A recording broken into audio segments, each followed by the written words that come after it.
uzanyereke na mbere y'uko apfa muzanyereke aho yasinye ku nama ku byemezo by'inama y'abaminisitiri muzanyereke aho yasinye arimo anoma abaminisitiri muzanyereke aho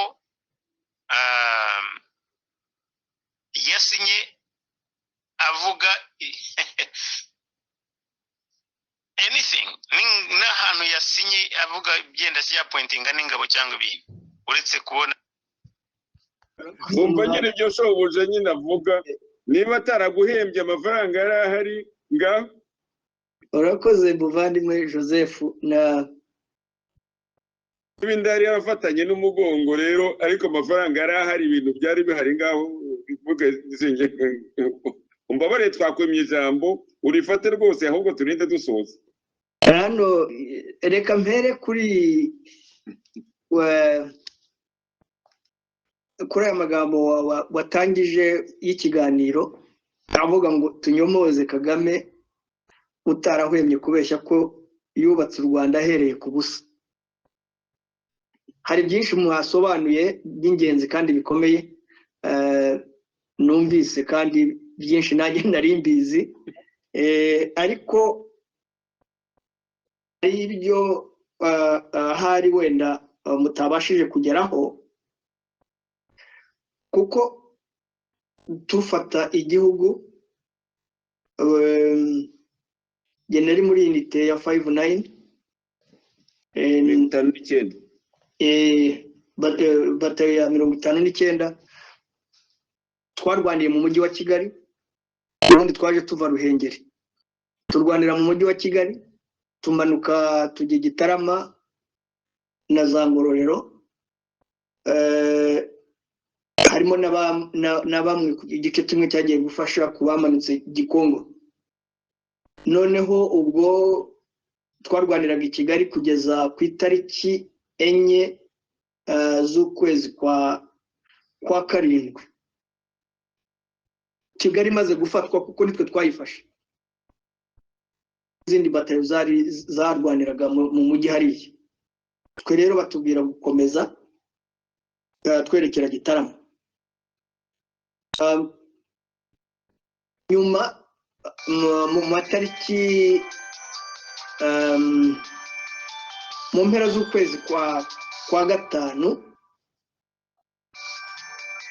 muribuka ko bashyizeho leta ku itariki ya kane ku itariki 19 z'ukwezi kwa karindwi okay nibyo nashaka kuvuga ubwo kubera ko nari narabaye umwarimu narinze kwigisha hari n'abasirikare bo muri fare bagarukaga bankura muri batayo nari ndimo bangarura mu headquarter kugira ngo njye mu Bugesera kwigisha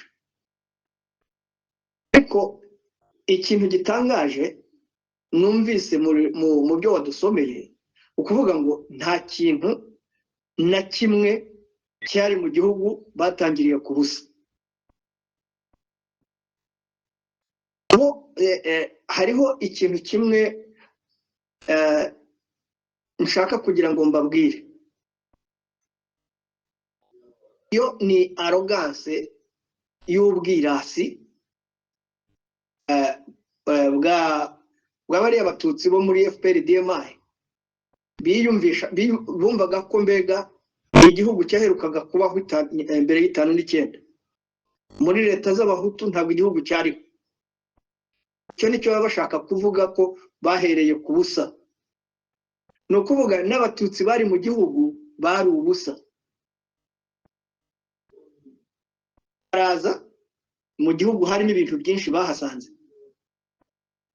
kubwo Kigali maze kuvamo uwitwa Lieutenant Colonel Rwahama Jackson na Colonel Kayumba Nyamwasa Rwahama yari ashinzwe military police Kayumba ashinzwe DMI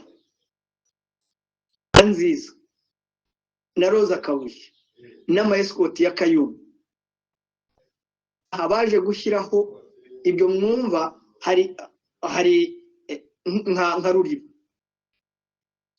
iba yarimwe amatafari menshi ku buryo buteye ubwoba. Yasahuwe na Rwahama, bamwe banayakoresha mu bwubatsi bwabo, andi bayohereza Uganda. Kindi hari muribuka Hatton yabagamwe amabaro, abyibuka ndabizi Hatton and Pokson. Barayisahuye bayisiga nta kintu kirimo. Muribuka Majerwa yari irimo amakamyo, irimo amamodoka, irimo ibintu byari byaraje muri Majerwa byari bitarasohokamo, byose babipakiye ayo makamyo babijyana i Buganda. No. Reka ngukosore ntabwo ibyo byuma byagiye i Bugande. Ibyo byuma byose byagiye ku Murindi, twari tubifite mu masitowa, ibyo byarongeye biragaruka tumaze gushyiraho ubutegetsi. Bikorwa na Rwahama na Kayumba na Roza Kabuye n'amayesikoti ya Kagame n'amayesikoti ya Kayumba. Reka nkunganire mu kiganiro ku gitabo cya Ruzibiza gukora arabivuga. Hari ikiganiro cyo ku itariki ya 11 z'ukwa gatanu 2016 kuri Radio Itahuka, aho Havugimana yakoze ikiganiro nyine avuga ku gitabo cya Ruzibiza, atanga nyine incamake yacyo. Aragira ati ku itariki ya 4 Nyakanga nibwo Kigali yafashwe, maze sinakubwira abasirikare barasahura barica karahava. Aha Ruzibiza agenda atanga amazina y'abasahuye n'ibyo batwaye naho babijyanaga. Urugero atanga nuko ibikorwa byo gusahura Kigali byari biyobowe na Colonel Kayumba Nyamwasa wahisemo abantu yizeye ko bamwunganira, barimo Lieutenant Colonel Rwahama Mutabazi, Major Roza Kabuye, Major Frank Rusagara, Kapitene Eugene Haguma, Lieutenant Eugene Rutayomba n'abandi. Urumva rero aho ngaho ko igitabo cya Ruzibiza kikunganira ni wakomeza.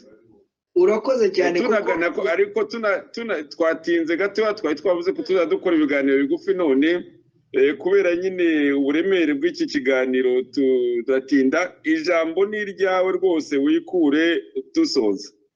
Ntabwo ari byo babatindije, ahubwo nimwe mwantindije. Urakoze kunyunganira kuko urwo rutonde nta musirikare mu by'ukuri wabashije gukora muri ziriya departement utari uzi aba bantu ukuntu basahuye.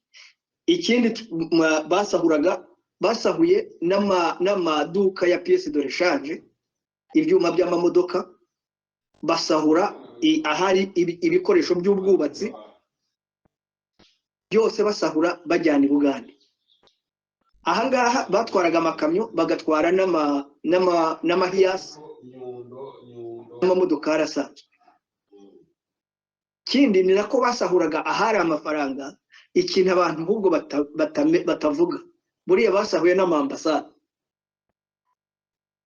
Nk'ambasade ya Egypte ari icy'ubujura se bwabo utinya, basahuyemo amadolari menshi, basahuyemo amadolari arenga nk'ibihumbi nka 500. Menshi pe. Buryo n'abasirikare bacu icyo gihe babashyize hasi, abagiye kuri ambasade barabasaka, n'uwari wakuyemo amafaranga bayamukuramo. Kindi nshaka kugira ngo dukomerezeho, yewe mbasha kubona no kuvuga yiyemera ngo u Rwanda nta cyari kirimo. U Rwanda rwari rufite ibigo by'amashuri, u Rwanda rwari rufite ibigo by'ubuvuzi, u Rwanda rwari rufite ibibuga by'umupira, u Rwanda rwari rufite ibikorwa remezo byinshi, amashanyarazi, amazi. Ibyo bintu byose uretse ibyo baje bakarenuvera, mbwire ibindi bakoze birenze. U Rwanda rwari rufite ikibuga cy'indege, n'ubu kirahari ibibuga nako by'indege. U Rwanda rwari rufite ibigo bya gisirikare, u Rwanda rwari rufite ama universite. Ibyo rero ni ya arrogance natangiriyeho mvuga yo kwerekana ko mbega abantu bari barasigaye mu gihugu n'izo leta z'abahutu ntacyo ntabwo bari mbega igihugu cyabayeho kubera kandi nyamara igihugu araje baracyoreka ibi ngibi tujye tubivuga tunabisubireho kuko mbere yuko jenoside iba mwibuke ihanurwa ry'indege yahanuwe n'igisirikare cyacu cya RPA. Ibyo byose mujye mubyibuka, mwibuke ko impfu zose zabaye muri kiriya gihugu zifitwemo uruhare na RPA na FAR n'interahamwe zabo. Ibyo bintu ntitukigere tubitandukanya, bajye bareka kuvuga ngo nta kintu basanze, kereka niba wenda bavuga ngo abantu babaga mu gihugu nta bintu byahabaga, kandi nta kintu na kimwe tutasanze mu gihugu, yaba ari n'ibyo kurya byari bihari. Jonathan, ahubwo mubaze, mwamaze gukomeza imyaka 2 mudahembwa. Ibyo birashoboka rwose, imyaka 2 twayimaze tudahembwa. Yarabambuye, yarabariye Kagame. Hari amafaranga imyaka 2 se kubira iki ko amafaranga yarahari? Hari amafaranga ameze nk'agahimbaza musyi baduhaga guhera muri 2005 mu mpera za 2005. Ariko ikibazo ugomba kumenya Yosefu, ntabwo bari bashyira igisirikare muri system. Abasirikare babe bafite nimero za gisirikare. Ibyo byose byatangiye muri 1997 ngira ngo niba mbyibuka neza. Nkunganiye rwose igihe ndibuka, kubera ko inama z'abaminisitiri za mbere nazijyagamo, ikibazo cy'amafaranga ahabwa abasirikare cyavuzwemo, kandi bavuga ko ayo mafaranga, ahubwo ikibazo byari uko nka minisitiri w'imari yaravugaga ati Colonel Kanaka yaje n'amakamyo avuga ko aje gutwara amafaranga y'abasirikari ahwanye na za miliyari zinizi cyangwa na miliyoni zinizi. Ibyo ni byo nashaka kuvuga. Byatubereye ikibazo. Noneho icyo nshaka kuvuga nuko ni gatongera ngo nshimangire ko amafaranga mu by'ukuri kuyatwara barayafataga barayajyanaga. Icyo ndakizi, nzi ko mu nama z'abaminisitiri byateye nyine ikibazo, bavuga ati nihabanze hajyeho urutonde rw'abasirikare abahembwa, noneho hanagenwe n'imishahara, noneho abantu bamenye amafaranga agomba kugenda ku gisirikare angana iki buri kwezi. None icyo gihe Kagame yaravugaga ngo ibyo byari ukwivanga mu mikorere y'igisirikare, ngo ntabwo abasivili bakwivanga mu gisirikare. Ariko amafaranga kuba barayafataga bakayajyana. Barayafashe, yego. Bahembaga nk'agahimbaza musyi, ntabwo byari salaire fixe uvuge ngo uyu ni umushahara wanjye uhereye wenda kuri icyo gihe, kubera ko nta n'abajenerali bari bakabaho, twari abakuru bari abakoroneri. Bamanuke bavuge bati uyu ni umushahara wa koroneri, uyu ni umushahara wa lieutenant koroneri, uyu ni uwa majoro, bamanuke gutyo bagere kuri soldat cyangwa private. Ibyo ntabwo amafaranga barayatwaraga, ariko yabaga ari mu maboko yabo. Turabyumvikana. Kubera iki? Kubera ko ntabwo mu by'ukuri nibyo Sixbert yahoze avuga, twafashe igihugu mu by'ukuri. Aba basirikare bakuru n'abo twazanye abenshi ntabwo bari bamenyereye gukorera muri systeme ya leta, cyane ko bari bagiye no muri leta yakoreshaga igifaransa. Byabaye ngombwa ko abahutu batabashije kwica, kuko hari abo bagiye barinda bavuga ko bazabakoresha. Ariko se Musoni, abashefu banye ayo mafaranga ko ari menshi bayajyanaga yuzuye amakamyo, ko hari n'amafaranga navuze yuko masi y'amafaranga yari masi y'amafaranga agenewe miliyoni zirenga 7 z'abanyarwanda, mwe mwari bakeya.